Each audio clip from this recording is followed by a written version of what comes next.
जैसा मैंने कहा आपको, यात्रा का मैसेज बहुत शानदार है। पूरे मुल्क में यात्रा एक माह से जा रही है और संदेश पूरे देश के हर राज्य के, हर जिले के, हर गांव में, हर घर में है। क्योंकि मुद्दा वही है राहुल गांधी जी का, जो आवाम के दिल के अंदर है। महंगाई की मार हो कमर तोड़ चुकी है, बेरोजगारी बहुत भयंकर है, और जो प्यार मोहब्बत भाईचारे की राजनीति होनी चाहिए, तनाव नहीं होना चाहिए, हिंसा नहीं होना चाहिए, ये मुद्दे आज पूरे देश के अंदर है। और राहुल गांधी जी पूरे देशवासियों की भावनाओं को रिप्रेजेंट करते हुए यात्रा निकाल रहे हैं। यात्रा में जिस प्रकार से देखा अपने भीड़ उमड़ पड़ी है, कोई कल्पना नहीं करता था। ये बीजेपी वाले तो इतने चिंतित हो गए हैं, इतने विचलित हो गए हैं, इसलिए वो कई तरह आरोप लगा रहे हैं, यात्रा पे भी लगा रहे हैं, मीडिया पे दबाव बना रहे हैं और माहौल खराब करने की कोशिश कर रहे हैं। और मैं आपको कह सकता हूं कि राहुल जी जिस रूप में कारवा लेके चल पड़े हैं और जो मैसेज दे रहे हैं जगह जगह पर, प्रेस कॉन्फ्रेंस के माध्यम से भी, कोऑर्डिनेट मीटिंग के माध्यम से भी और पब्लिक मीटिंग के माध्यम से भी, मैं समझता हूं कि पूरे देश के अंदर एक नई आशा की किरण जागी है कि आने वाले वक्त के अंदर यात्रा तो समाप्त हो जाएगी। मान लीजिए 2000 किलोमीटर पूरी हो गई है, 1500 किलोमीटर पूरी हो जाएगी। उसके बाद में भी ये जो माहौल बना है देश के अंदर, ये माहौल मैं समझता हूँ कि देश के अंदर जो चुनौती है, जिस प्रकार का तनाव है, हिंसा का माहौल है, पत्रकार, साहित्यकार, लेखक जेलों में जा रहे हैं कि असमझ व्यक्त कर दी है, किसी ने आलोचना कर दी है, इनसे सहन नहीं होती है। तो मुद्दा राहुल जी ने जो पकड़ा है, मैं समझता हूँ उसको पूरे देश ने स्वीकार किया है।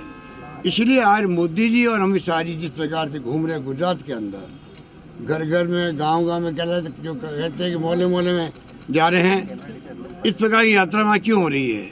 आप समझ सकते हैं कि इतने घबराए हुए हैं, बौखलाए हुए हैं कि वहाँ पे भी किस प्रकार का माहौल बनाने की कोशिश की जा रही है, जो सफल नहीं हो रहे हैं वो लोग। क्योंकि राहुल गांधी की यात्रा का इतना बड़ा संदेश शानदार है, वो वहाँ पर जिस प्रकार भड़का रहे हैं, प्रोवोक कर रहे हैं, वो कोई प्रोवोकेशन में नहीं आ रहे उनके। अभी जो अमित शाह जी बोले 2-3 दिन पहले, मैं उनको वापस रिपीट नहीं करना चाहिए उनके शब्दों को, हमने सबक सिखा दिया। वो चाहते हैं कि प्रोवोक ये लोग हों और वो उसका फायदा उठाएं। मैं समझता हूँ कि देश समझ गया है, प्रदेश समझ गया है, सब लोग समझ गए हैं और चौंकाने वाले परिणाम आ सकते हैं गुजरात के अंदर भी। कि अभी हमारी मीटिंग हुई है, सबने मिलकर के बातचीत करी है और राजस्थान सब एकजुट है। मैंने आपको कहा, कल राहुल गांधी जी ने कहा कि दोनों सम्मानित नेता है, ये कहा एसेट है। तो अशोक गहलोत और सचिन पायलट एसेट है। हमारी पार्टी में खूबी है कि जब नंबर 1 कह देता कोई आदमी, नंबर 2 कह देता, नंबर 3 कहता, और ये हमारे नंबर 1, 2, 3 है ही नहीं।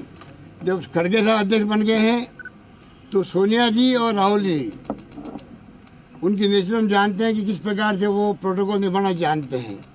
जब राहुल जी ने ये बात कह दी है तो हमारी पार्टी की बहुत बड़ी खासियत रही है कि हमेशा जब संदेश नेता का आता है तो नीचे तक सब मिलकर के राजनीति करते हैं, मिलकर काम करते हैं और पार्टी के हित में क्या हो सकता है उस पर हम लोग आगे बढ़ते हैं।